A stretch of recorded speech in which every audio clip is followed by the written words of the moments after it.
Well, no, it's not. It's just normal. Look at the axes. Look at the size of the axes. They're on different axes. So let's put those together on the same axis, and we see heat deaths going up, cold deaths going down. Add them up, combined deaths. It's going to be great. Can't wait to 2080s. Whoa, God, I hate the cold.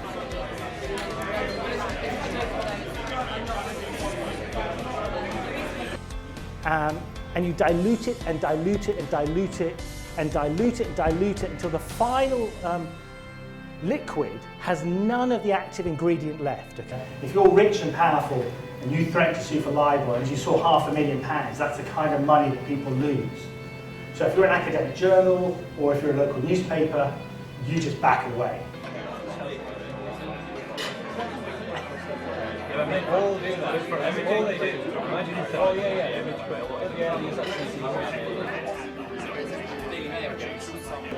Yeah, like this one, I guess there's also a bit of the other one's a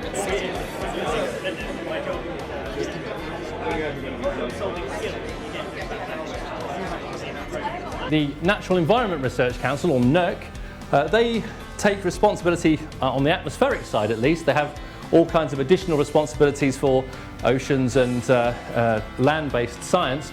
The research I do, I study how the sun affects the Earth's space environment, and I moved on recently to talking about how it also affects the Earth's lower atmosphere and the weather systems. And it was something completely different. It really was something that I'd never seen before, which was images like this. And you maybe can't see the detail, but so you've got the fist of justice with the word socialism, with weird flowers all the way around it. I'm not quite sure what that is. This is an illustration from one of the magazines, really reflects a big key thing that they were worried about, which was the idea that scientists were kind of being manipulated by particular industries. You can see the iconography, you've got Lenin and Marx there. It's much more explicitly wearing its left wing on its sleeve.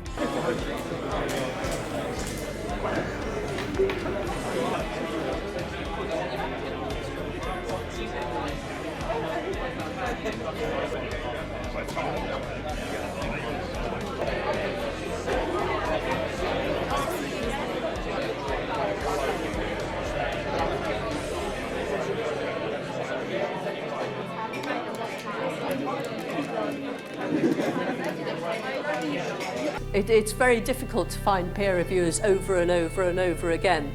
But yes, that would help, I'm sure. But going back, what did you say again?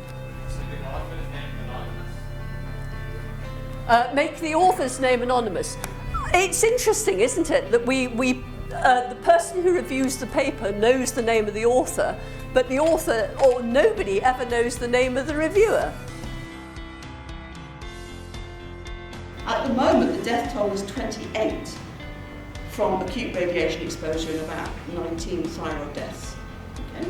And if you look at the numbers for nuclear discharges and fallout, so that's all of the exposure from what we've done to ourselves, about 0.3% of our annual dose. So it starts to look as if we have a problem actually understanding the science and we're believing far too much in fiction.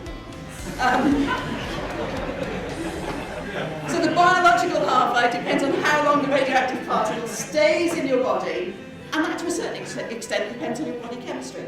I was going to say science is about finding the truth, it's not about winning an argument. I've met plenty of scientists like this who have a hypothesis and stick to that hypothesis no matter what is thrown against it.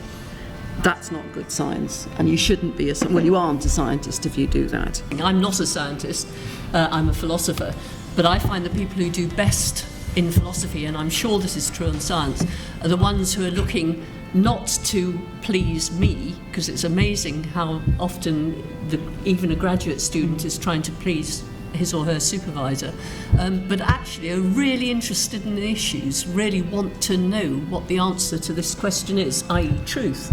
They want to find what the truth is, and I think that's the well, yes, there are deep philosophical issues with that, but let's leave those on one side. The truth and the uncertainties around it.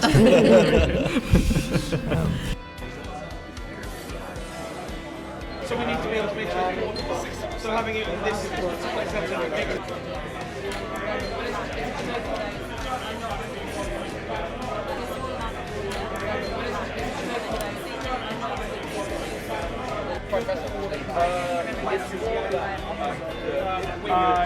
It'll get cheaper with sort of mass manufacturing.